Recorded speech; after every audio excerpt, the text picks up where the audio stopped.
Welcome to the Pool Players Perspective podcast, coming from Railyard Billiards, which is an amazing place here in Louisville, Kentucky. And today I'm going to be introducing you to one of the tournament directors that runs a lot of the tournaments at Railyard Billiards. Quite a great guy, James Miles. Why don't you kind of introduce yourself? How y'all doing? Like he said, I run the tournaments down here at Railyard, and on Mondays and Fridays Mondays we have a chip tournament, and Fridays we have a 9-ball, pretty much race to your handicap, and it's actually growing quite wonderful. We've had upwards of 40 players in it. No kidding. Yeah, And solid players too, right? solid ones. We've had Lewis plays it just about every week. Louis DeMarco, yeah. Yeah. And we've had Fedor show up. We've had Vitaly show up. Cody Myers has played in it. Let's see some other ones. How cool is it to have Fedor Robert show up to Frost. play in your turn? Yeah, he's been here too? Yeah. Diak has been here, one of them, right? But maybe not one of your weekly tournaments. Yeah, he didn't play in the weekly tournament, no. He played in something Kyle was putting on a weekend. Yeah. Man, how cool is it to have Fedor playing here? Oh, it's awesome. He's a great dude, isn't he? He'll actually be playing next weekend up here at the Railyard split bracket. Yeah, Lewis has to go to 9, and he has to go to 14. Yeah, it's going to be a crazy race. It's going to be crazy. Going to be 128 players in here, solid field. It's close to filling up right now. And How many players? 128. Wow. $100 buy-in, and should be a wild one. How long do you think that thing will last? I think with 22 tables, I think we can. I'd say maybe 5, 6 o'clock Sunday. I'm thinking. In the morning? No. Evening.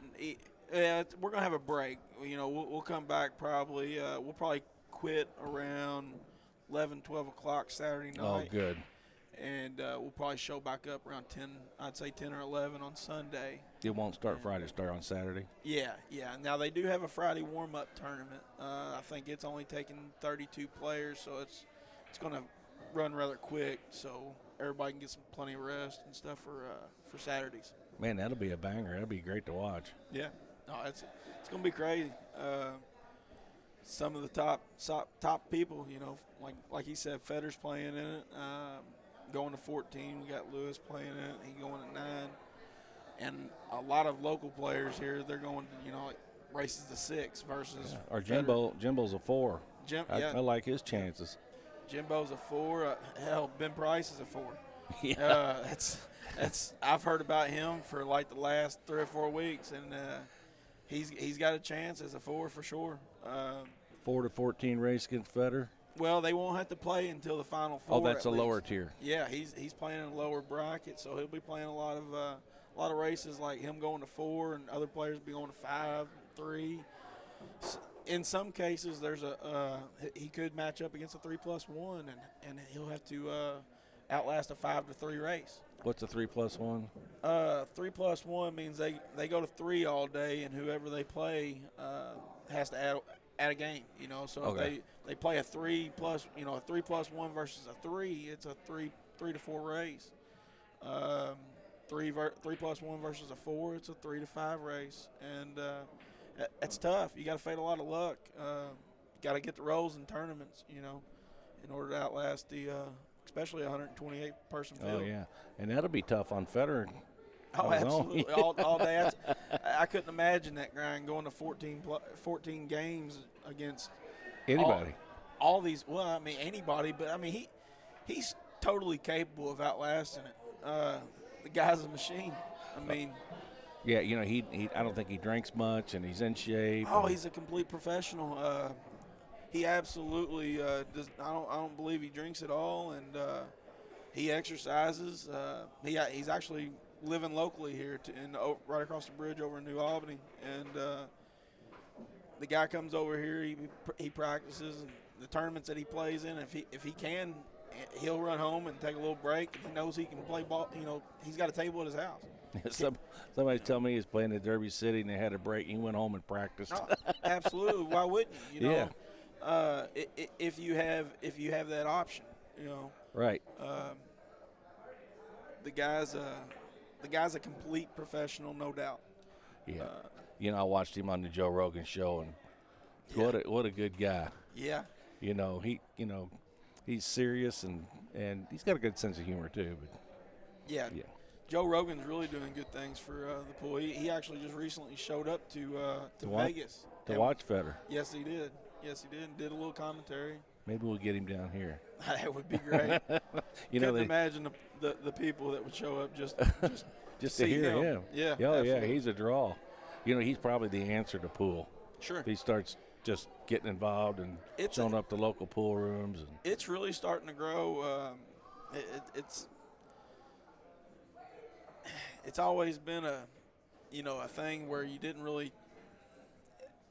Everybody looked at it wrong, It was a hustler's game. It was exactly. It was a hustler's game, and now you got everybody's playing in these leagues and stuff, and it's a great opener to the world of pool. Learn all the basics, the fundamentals and stuff, but then you have tournaments. Tournaments is where you get your grind on. Right. That is. Now you stopped playing league, correct? Yeah, absolutely. I quit playing leagues probably about 3 years ago, right before COVID, and been pretty much on just playing tournaments and traveling around, and it's a whole nother world out there. Tell me about it. What do you mean another world? Just going to different pool halls? Just going to different pool halls. There's so many right here in Kentucky that's not even really known. Campbellsville's one of the better ones also besides Railyard. They have I think 10 or 11 diamonds out there. They host some great tournaments. Big payouts too, I hear. Yes. There's one in Liberty, Kentucky that just had a little tournament. Yeah. That Anthony Beeler's students won. Yeah, I seen Anthony's Facebook. And that's a pretty small town. Yes, it is. Let's see. There was another one. So you go to Bardstown? Yeah. They have a little tournament out there on Fridays. My dad's recently went out there, and he goes out there all the time. I used to go out there prior to running the tournaments down here on Fridays, and great little place. Learned a lot traveling around them. That's really where I got my root in. Was my father started taking me to a bowling alley, and he ran tournaments up there. And where's the bowling alley at? It was in Mount Washington. It's not there no more. It's actually, I think, a gymnastics, I believe, and that's where it all got started. Learning the ins and outs of pool.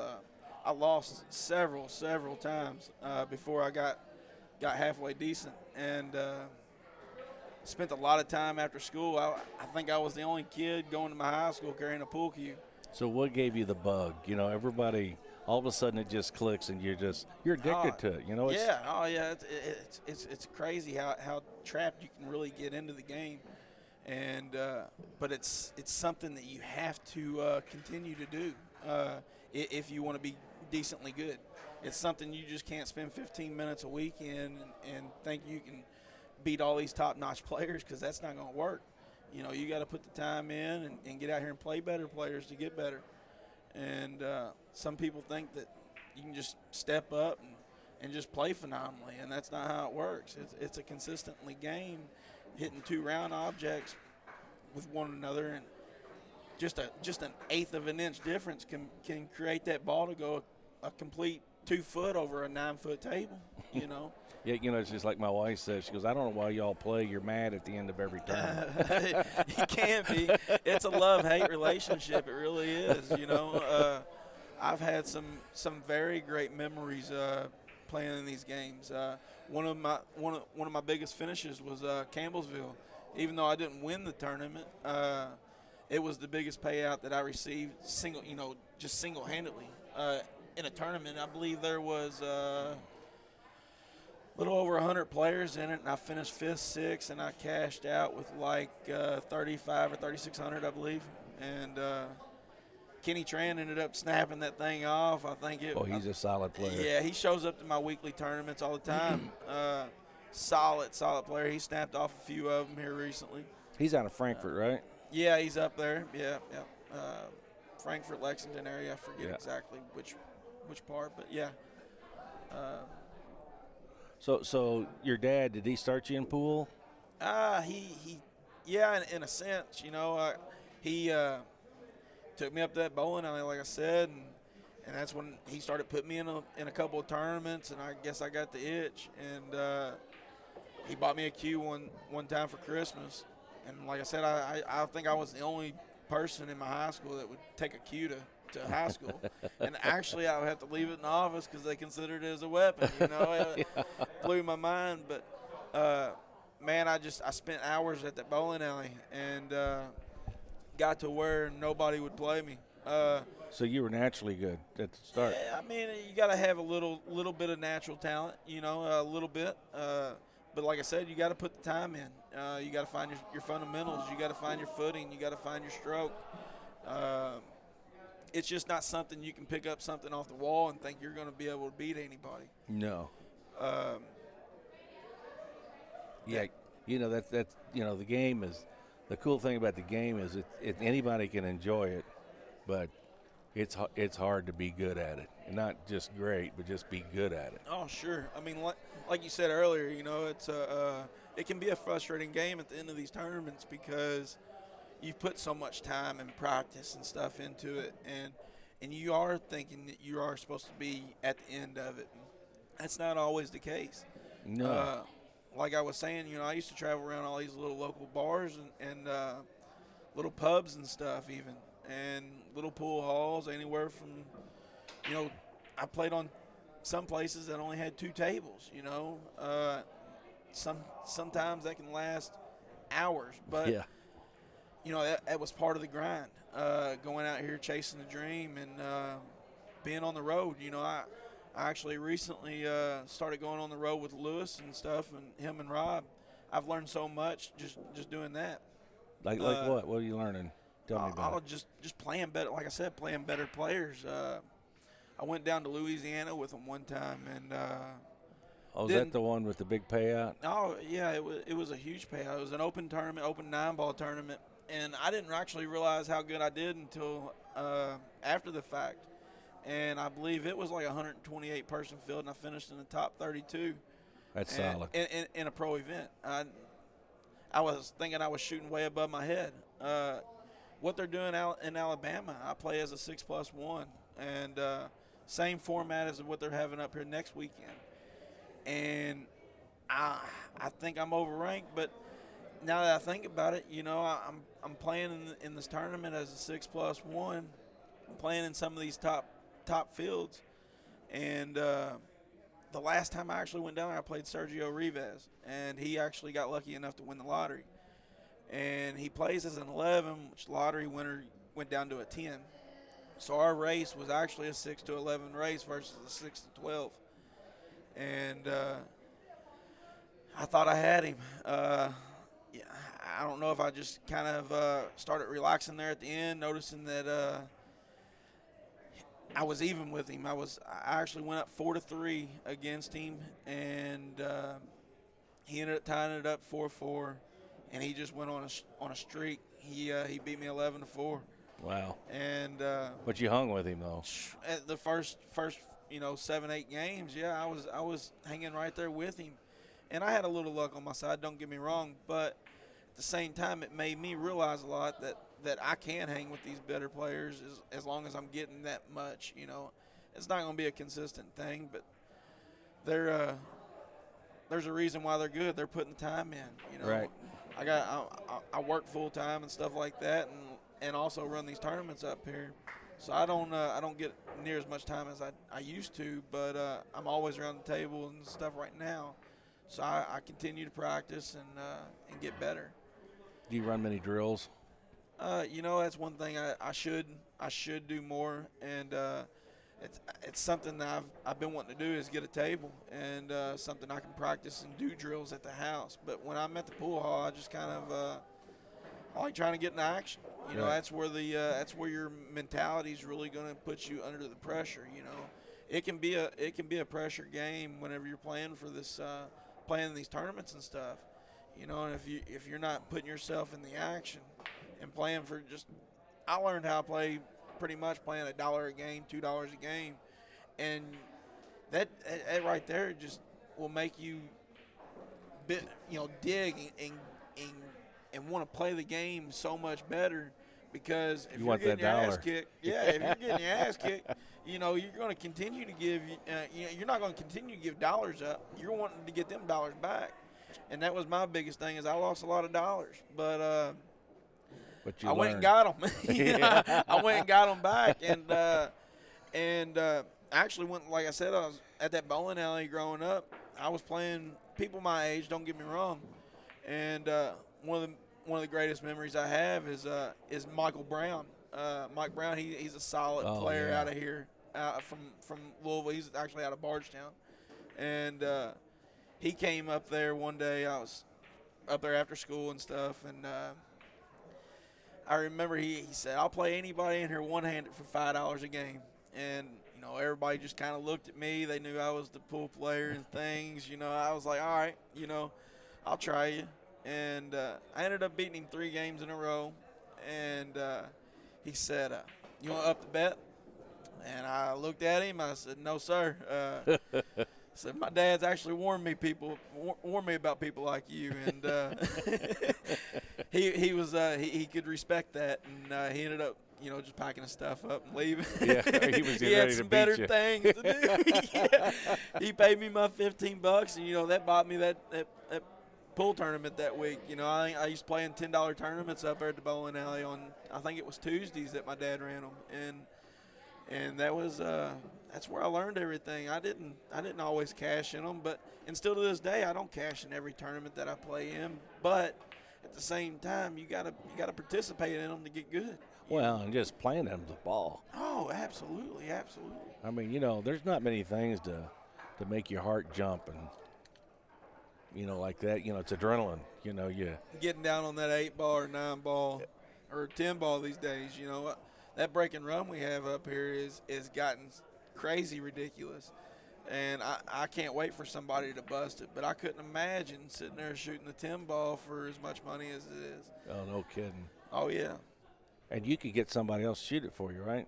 Yeah, they have to be participating in the tournament. They have to be in it. They also have to be. You got to be there 3 times to be fully invested. Right. First tournament here is you're qualified for a third. Second time is half, and the third time you're here, you're fully invested for all of it. How often do they bust it? Oh, it ain't been busted yet. Oh shoot, it's up there then, huh? Oh yeah, it's Well, over 10,000. No kidding. I ain't gonna say a number, but it is over 10,000. Wow, that'll make your heart flitter. Yeah. And you can quit any time, right? You make one ball. And Make one ball on the break and just stop and collect the money. make 2 and double it. Yeah, you know, but at the same time, just say it was 10,000. You know, that's $1,000 a ball. Could you imagine making one ball on the break and shooting a full? It's on a 9-foot table, but could you imagine shooting a full table shot? Just say the one ball's 2 foot out of the pocket. Yeah. Even though it's straight in, could you imagine shooting that one ball for $2,000? You know, or you could walk away right now for $1,000. You know. Yeah. A lot of people is just hoping to make one ball on the break, but Yeah, 10-ball break's just so tough. You know, it really is. Yeah. So you make 10 ball on the break, you win it all? No, you have to. You have to run them spot out. that up. Yeah. The actual 10, you don't get to. Make the 10 early. Yeah. Well, no. You got to run the rack. Yeah, you have to. It's a full break and run. You have to run the rack. 10 Okay. ball has to go last. Okay, so you can't make the 2 into the 10. No. But if that is your only shot, you can take that opportunity to make that and try to leave yourself on the 2-ball, and the 10-ball spots up immediately. Man, that ought to draw the people in. Oh, it is. You kind of keep it to yourself, though, right? Just for the Well, I try normal to keep play. it for the players. You know, like I said, we're having an average of probably 25 to 30 players right now on our Mondays and Fridays. Um, and I want to keep it for them. You know, that's the reason why I made it to where you have to be there 3 times. And somebody just can't come in here and bust it their first time here. You know, some of these players is put the money in. They deserve, Yeah. you know, somebody off the street shouldn't just have an opportunity at it. Right. One shot. Right. And if they come 3 times, they're most likely not going to get their name drawn out of the hat every week anyway. Hey, you still have to get lucky enough to get drawn. Yes, yes. Man, that's pretty interesting. Nobody's ever hit it yet. No, well, I mean, it's been hit for a few balls here and there. But no full rack. Now, as long as it's above 5,000, I'll draw a second ticket for 10% of the pot. And I've had somebody, Lewis actually. I think Lewis is the only one that's ran that rack. I think he got like $650 or something is when it was. I believe it was. Man, and that's a chip tournament. Well, I do that on Mondays is the chip tournament, and then Fridays is an open 9-ball tournament. Oh, so that's the one where's the one where the pot's getting so big? Both of them. I do that. The break and runs on both nights. Oh, so that's combined? Yeah. So I mean, if you was here for 2 weeks, you know, you can actually show up for 3 tournaments. You know, and you can show up 2 per week, pretty much. Yeah, I like playing in the chip tournament. That's a lot of fun. Yeah. Oh yeah. That's a whole nother style of tournament. You know, it really gives these lower players an opportunity to cash. I have some. The chips range anywhere from 8 to 3, and I got a few players that they get 8 chips, and they get 8 losses. You know, right. They feel like they have an opportunity, in which they do. You so know? Explain how a chip tournament. Nobody's ever played one. How it works? Pretty much, you come up, you sign up, and you get a card, and depending on how many players I get in, depending on how many tables I use. And after I get down to, I call everybody out, and winner stays at the table. Loser loses a chip pretty much. And when I get down to so many players, I call last game redraw. And when I call the redraw, they finish that game, and everybody pretty much goes right back into a pile. And they finish out one game pretty much until the winner stays at the table. Yeah, winner stays at the table, and it's kind of like a King of the Hill type of tournament. You know, you don't want to lose your chips. You know, and it's tough on a guy like Lewis, right? Oh, it's crazy hard. You know, used to be I started this tournament with only giving 2 chips out to Lewis, and man, just getting 2 chips throughout some of these tournaments, you know, he makes it really tough on him. Now I give him 3 chips now, and he's won a few, and I think he's going to have to maybe go back down to 2 chips before he kills the tournament and stuff. But he's a solid player, you know. He really is. He's put the time in, dedication. You know, he plays a lot. Do you consider him a pro? Oh, absolutely. I do too. Absolutely. Like I said, I've been on the road with him a little bit. The guy's a phenomenal player. In this split bracket stuff, you know, him going to 9 games, that just says it all, you know. We all know how good Fedor is. You know, that guy's just a robot. But I would say, you know, 9 to 14 raise. Hey, it's going to be a tough one on either player. Absolutely. A fun one to watch. Oh, for sure. Hopefully we can have some cameras up on some of these bar boxes and be able to get some of them. Yeah. That just, man, what a treat it is to have him here to play, you know. Oh, for Railyard to sponsor him alone, you know. He's really given some Railyard some big shout out, you know. You know, I'm gonna talk to Kyle Ferguson tomorrow and talk about the Fedor Gorst Chohan match. Oh my gosh, that's going to be huge. I forget the dates on that, but I believe it's in April. April 14th, I think it is. Yeah. I have to check and see, but man, what a great matchup. You might want to get your seating early. You know, I'd say that one's going to fill up. That's going to be a big one. So what hotels would people stay by if they were here? What's called swing by? I can't think of it. Really? Probably go downtown. I see that at one on the flower for next week's tournament. I believe it's Cambry is the name of the hotel. Okay. I could look that up to verify. But I'll ask Kyle tomorrow. Sure. I think we'll get some out of towners to come in and watch that. Oh, for sure. I know several players that's already talking about coming up. Big name players. Yeah, I'm sure there's going to be plenty of side action. Going to be a good weekend. Oh man, what a pool hall! Oh, 9-footers and 22 bar boxes. What more could you ask for? And the 9-footer pockets are shimmed in. 4 1/4. Wow. 4 1/4. And I've even been told that somebody's measured a few of these, and maybe we have like 3 tables, I think, that could be 4 1/8. Wow. What a way to help your bank game. Oh, huge. One pocket too. Yeah. So, you like running tournaments? What's how do you control the players? You know, there's always that one guy. Yeah. Yeah, it's funny you say that. There usually is. There's always somebody that night that complains about handicaps and stuff. But you know what?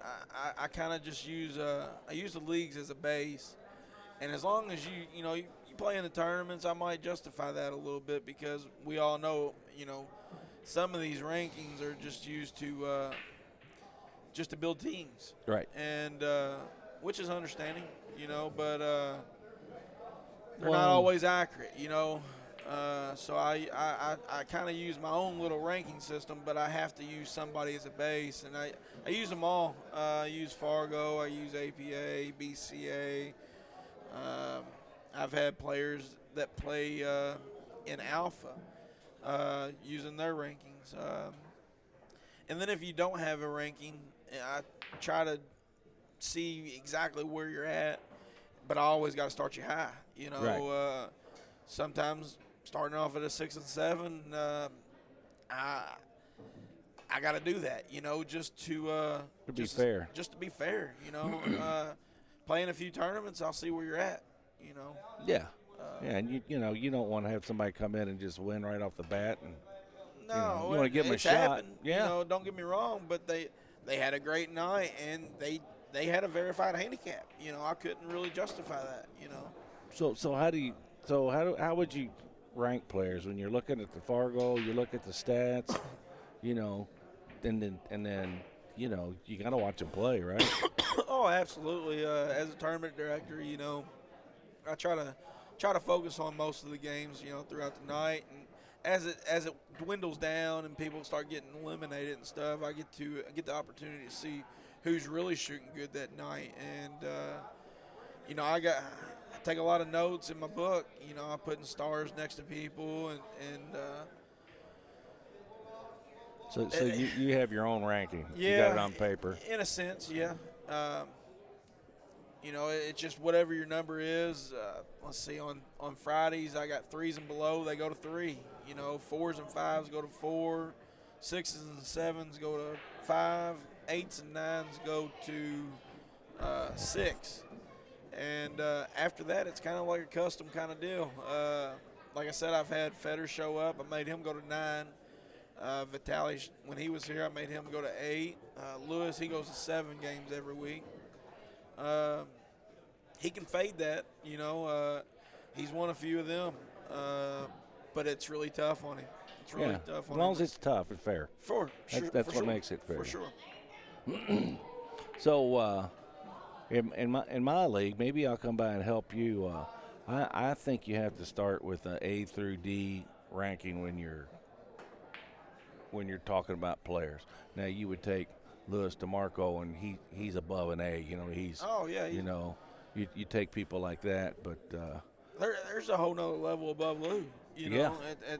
But at the same time, it depends on what game you're actually talking about. There's so many games to the billiards world that it's everybody has their favorite. Lewis is his bank. Mine, I'm a rotation player. I've always been favorite on the bar box. Being a short guy, I'm not really all that great on the 9-footer table, but I still love shooting. I've been playing a lot of one pocket here recently, and that is really improving the game. That's such a great game for an overall game. Oh, I'm just now starting to get into that. I love it. You learn so much. The defense end of just the defensive end of the game is such a huge part. Growing up, I always thought it was offense. You got to make the ball, which you do. You have to know when to hold them and when to fold them, just like anything else. Right. In order to get better, you have to play better players. That's where you're going to really learn. Yeah. Now you have one pocket tournaments here still? No, we wasn't getting enough players to really show up. We was starting to have one pocket and bank tournaments on Wednesdays. And with everybody just playing the leagues, they pretty much have that wrapped up on Wednesdays. Well, you got to be an upper level player to enjoy one pocket, don't you think? Sure. I mean, it's a patience game too. If you're used to, like I said, playing rotation and running out all the time, and then you go over to play the one pocket, you might get frustrated with the game and not be able to take the patience end of it. It's a complete chess game. Right. It really is. Yeah. It's and it's mainly leaving your cue ball in his pocket, right, or your pocket. So you got to know what both balls are doing. As long as you're only moving two balls, if you're moving more than two balls, you're probably messing up. Most people don't even know how to play one pocket. It's a huge part of the game. You learn so much through it, just about everything. It can help your rotation game, just learning how to move from one ball to the next. And it'll also, like I said, help your defensive game because you're not just playing with one ball like you do rotation. You can play a defensive on one ball rather easy. Playing one pocket, you have to play a defensive on the whole rack. You can't leave an opportunity. Which is a mental grind. Sure, absolutely.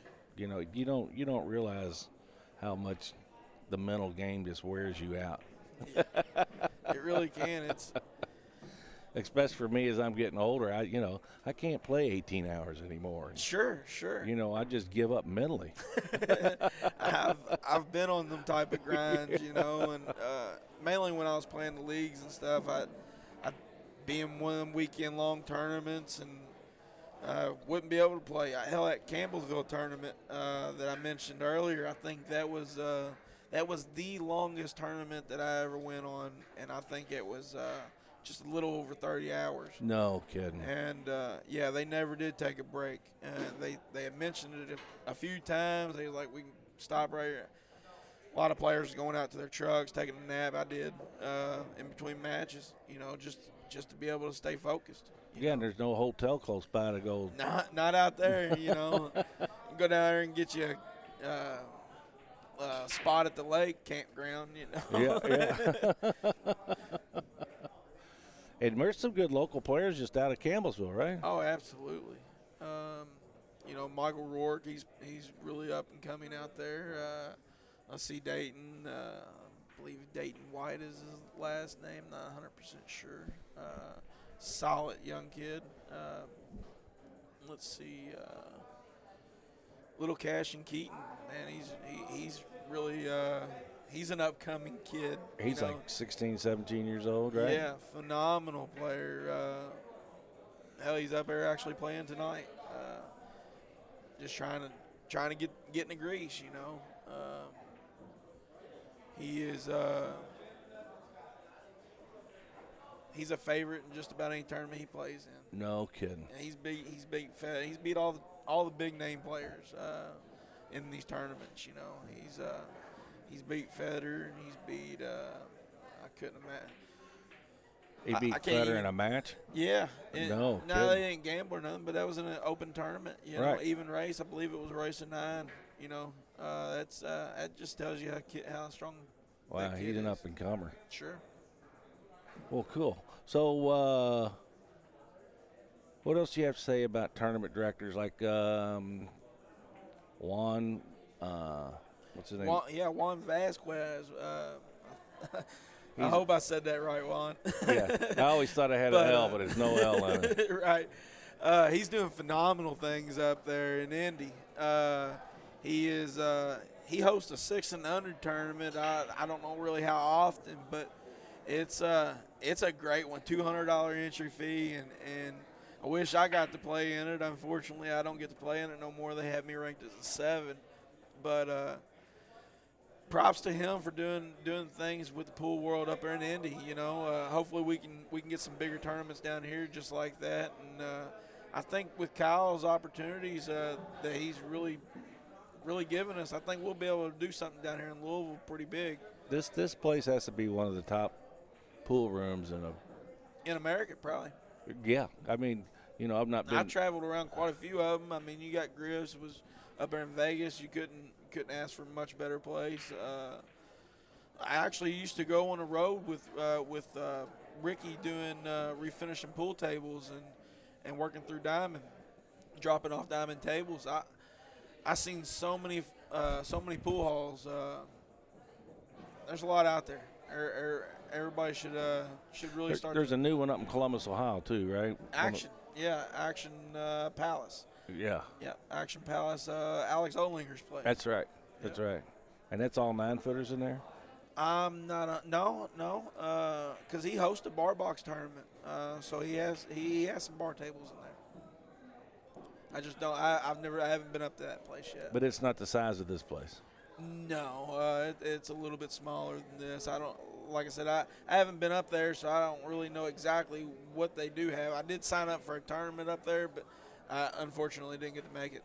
Yeah, this place is something to see. If you're a good pool player, if you're just a pool player and like to come to play in tournaments, it's a place to come visit. Oh, just the environment here at Railyard is remarkable. Have great staff. The owners are amazing. Phenomenal. Yeah, couldn't ask for much better. They're doing great things for the pool world. Like you mentioned earlier, we got Fedor and Tony Chohan coming up here to do a race to 21, playing one pocket over a 3-day span, races to 7. That's going to be pretty much a grind there. Everybody should really get your tickets and come up here and watch that. It's a big-time match. I mean, there's not much anything better than that. Not playing one pocket. I consider Fedor the Cassius Clay of boxing before he's Muhammad Ali. He's just – you can't count him out in anything, which you do have Tony Chohan. I mean, he won this year's Derby one pocket, you know. So that and I think they beat each other once in the – I think Tony had to buy back in and – Yep. And man, yeah, they was both down to their last hurrah. They didn't have no buybacks. And that was the top 2 players of the whole tournament, which is that tournament's huge for sure. All right, well, I appreciate you coming on, my friend. All right, I really enjoyed it. You? yeah, it wasn't bad. We'll do it again and come up with some topics, or like I say, it's my whole goal is just to get different pool players to show up and talk about what their perspective is with pool, talk about tournaments, talk about, Louis DeMarco or Kyle Ferguson. Sure. You're running great tournaments. And, thank you. And you know the players. And I've kind of put myself in that spot to be able to know the players. Like I said, I used to travel around all these little places and play in their little local tournaments, and I got to meet so many people. And now that Kyle's gave me the opportunity to be this tournament director, he's put me in a great spot to do some big things here at Railyard for their tournaments. And I got to say, from all the other tournament directors that I've been part of, you're top notch. Everybody's got drama, but sure, but you keep it to a minimum. I've been told that. I just try to keep my cool. It can be frustrating, don't get me wrong, from time to time. Well, they're pool players. Oh, yeah. It's just – it's a lot to take in, and I do take people's opinions and things. You listen. Yeah, absolutely. I listen to everybody, and if you really think it's unfair where I have you, I'll do my research and I'll get you where you need to be. It might take a couple tournaments, but I'll get you where you need to be. Yeah, and that keeps them from complaining. Say, hey, I'll look at it. For sure, for sure. Now, what software are you using? I am using the Challenge app. What do you think of that?